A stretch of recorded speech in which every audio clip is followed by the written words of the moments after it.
नमस्कार साथियों, एक और नई वीडियो में स्वागत है आप सब लोगों का। पिछले वीडियोज़ में आप लोगों ने काफ़ी अच्छा रिस्पांस दिया। इसी तरीके से अगर आप अपनी इंग्लिश को इम्प्रूव करना चाहते हैं तो इस चैनल पर लगातार बने रहें, एक दिन आपकी इंग्लिश ज़रूर इम्प्रूव होगी। चलिए आज का वीडियो शुरू करते हैं।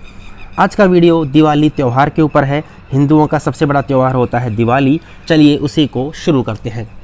Diwali, also known as the Festival of Lights, is one of the most vibrant and significant festivals celebrated by Hindus worldwide.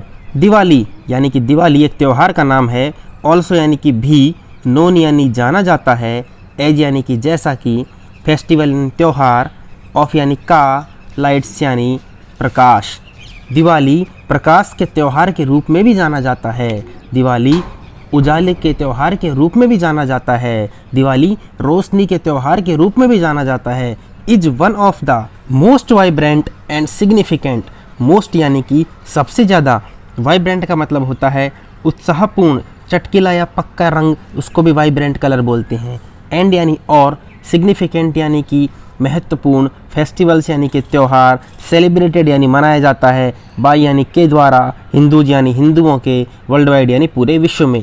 Diwali जिसे कि प्रकाश का त्यौहार भी बोला जाता है, एक मोस्ट वाइब्रेंट यानी कि बहुत चटकीला या जीवंत या उत्साहपूर्ण एक त्यौहार है, और सिग्निफिकेंट यानी महत्वपूर्ण त्यौहार है, सेलिब्रेटेड यानी जो कि मनाया जाता है हिंदुओं के द्वारा, वर्ल्ड वाइड यानी पूरे विश्व में। द वर्ड दिवाली कि जो शब्द है दिवाली इज डिराइव्ड यानी उत्पन्न हुआ है, फ्रॉम यानी से, द संस्कृत टर्म, संस्कृत का जो टर्म है, शब्द है दीपावली, दीपावली से, विच ट्रांसलेट्स जिसका अर्थ होता है टू रो ऑफ लाइट्स, प्रकाश की कतार। दीपावली दीपों की अवली, रो ऑफ लाइट्स प्रकाश की कतार। इस auspicious occasion typically falls, this यानी यह है, ऑस्पिशियस यानी शुभ या पवित्र यानी मांगलिक, ओकेजन यानी कि त्यौहार, टिपिकल यानी विशेष रूप से, फॉल्स यानी पड़ता है। बिटवीन अक्टूबर एंड नवंबर, यह पवित्र त्यौहार अक्सर अक्टूबर और नवंबर के महीने में पड़ता है। And last for 5 days, last four का मतलब होता है कुछ समय तक जारी रहता है या बना रहता है। यह त्यौहार अक्टूबर या नवंबर के महीने में प्राय पड़ता है, विशेष रूप से अक्टूबर या नवंबर के महीने में ही पड़ता है, और 5 दिन तक जारी रहता है। यानी दीपावली का त्यौहार 5 दिन तक जारी रहता है। दिवाली सिंबलाइज प्रतीक है। दिवाली किसका प्रतीक है? विक्ट्री यानी कि जीत, ऑफ लाइट प्रकाश का, ओवर के ऊपर, डार्कनेस यानी अंधेरे के ऊपर। दिवाली अंधेरे के ऊपर प्रकाश की जीत का प्रतीक है। And good over evil, good यानी कि अच्छाई, एविल यानी कि बुराई, और बुराई के ऊपर अच्छाई का भी प्रतीक है। द फेस्टिवल त्यौहार होल्ड्स रखता है डीप स्पिरिचुअल, गहरी आध्यात्मिक, एंड कल्चरल सांस्कृतिक सिग्निफिकेंस, महत्व। ये त्यौहार डीप यानी कि गहरा, आध्यात्मिक और सांस्कृतिक महत्व रखता है। Marking the return of lord Ram to Ayodhya after defeating the demon king Ravana. Marking the return, लौटने पर लॉर्ड राम, भगवान श्री राम का, टू अयोध्या आफ्टर बाद में, डिफीटिंग यानी कि हराने के बाद, डेमन यानी कि पिशाच यानी दैत्य, किंग यानी कि राजा, रावण यानी रावण। राजा रावण को या फिर राजा रावण, नर पिशाच राजा रावण को हराने के बाद भगवान राम जो अयोध्या लौटे थे, उनके लिए यह त्यौहार मनाया जाता है।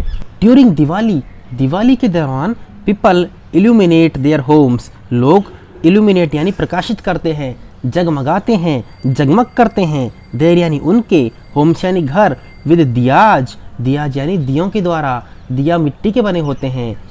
ऑयल लैम्प्स, लैम्प यानी कि एक तरीके से लालटेन बोल लो या फिर लाइट बोल लो, वो होती है।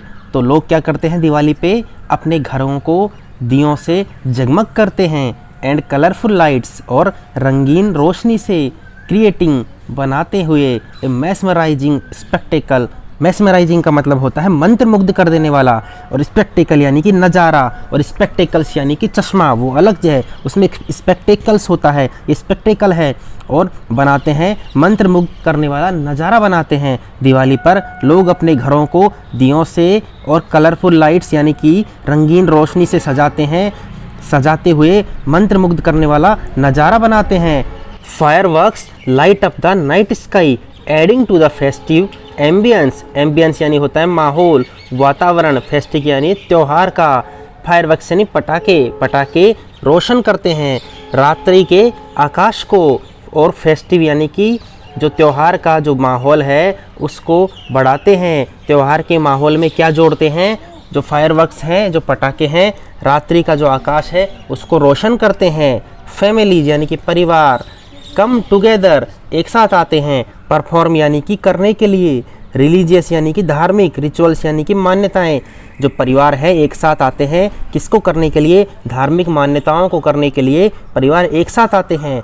एक्सचेंज गिफ्ट्स, आदान प्रदान करते हैं, गिफ्ट्स यानी कि उपहारों का, एंड और शेयर, शेयर करते हैं, एक दूसरे को देते हैं। डिलेक्टेबल, डिलेक्टेबल यानी कि स्वादिष्ट, डिलेक्टेबल स्वीट्स यानी कि स्वादिष्ट मिठाइयाँ, और सेवरी डिशेज यानी कि स्वादिष्ट व्यंजन। Diwali is also a time for cleaning and decorating homes, Diwali is also है भी एक समय फॉर क्लीनिंग सफाई करने के लिए, एंड और डेकोरेटिंग सजाने के लिए, होम्स यानी घरों को, वियरिंग पहनने के लिए, न्यू क्लॉथ्स नए कपड़े, and seeking the blessing of deities और अपने देवी देवताओं का आशीर्वाद मांगने के लिए, फॉर प्रॉस्पेरिटी समृद्धि के लिए, एंड वेल बीइंग और अच्छे के लिए। दिवाली एक समय है अपने घर की क्लीनिंग यानी साफ सफाई के लिए और सजाने के लिए, और इस दिन लोग नए कपड़े भी पहनते हैं, तो वियरिंग न्यू क्लॉथ नए कपड़े पहनने के लिए, एंड सीकिंग और मांगने के लिए, द ब्लेसिंग्स आशीर्वाद, ऑफ डाइटीज देवी देवताओं के, फॉर प्रॉस्पेरिटी समृद्धि के लिए, और वेल बीइंग और अच्छे के लिए। डेटीज, डेटीज यानी कि देवी देवताएं। Beyond its religious context, beyond यानी के बाद, इट्स यानी इसके, रिलीजियस यानी कि धार्मिक, कॉन्टेस्ट यानी संदर्भ, धार्मिक संदर्भ के भी अलावा, दिवाली, दिवाली यानी दिवाली का त्यौहार, प्रमोट्स यानी कि प्रायोजित करता है, आगे बढ़ाता है, यूनिटी यानी कि एकता, जॉय यानी कि खुशी, एंड द स्पिरिट यानी कि भावना, ऑफ टुगेदरनेस यानी एक साथ, अमंग कम्युनिटीज़ समुदायों के बीच। अमंग का प्रयोग जब करते हैं जब दो से ज़्यादा के लिए बात करनी हो, और बिटवीन का प्रयोग जब करते हैं जब दो के लिए बात करनी हो। तो इसके अलावा रिलीजियस यानी कि केवल धार्मिक मान्यताओं के अलावा भी दिवाली प्रमोट करता है यूनिटी यानी एकता, जॉय यानी कि खुशी, और स्पिरिट ऑफ टुगेदरनेस, टुगेदरनेस यानी एक साथ रहने की भावना, भाईचारे की भावना, अमंग कम्युनिटीज समुदायों के बीच। It is the time of forgiveness, ये माफ़ करने का समय होता है, रिन्यूअल नवीन करने का समय होता है, एंड एक्सप्रेसिंग और व्यक्त करने का, ग्रेटिट्यूड यानी आभार, for the blessing in one's life किसी की ज़िंदगी में। तो आपको ये कैसा लगा आज का वीडियो? आपको काफ़ी सारे नए नए वर्ड्स इसमें देखने को मिलेंगे, तो उन वर्ड्स को आप समझिए, और अगर आप बार बार इस चैनल पर बने रहेंगे, लगातार बने रहेंगे, तो आपकी इंग्लिश एक दिन ज़रूर इम्प्रूव हो जाएगी। आज का वीडियो देखने के लिए धन्यवाद।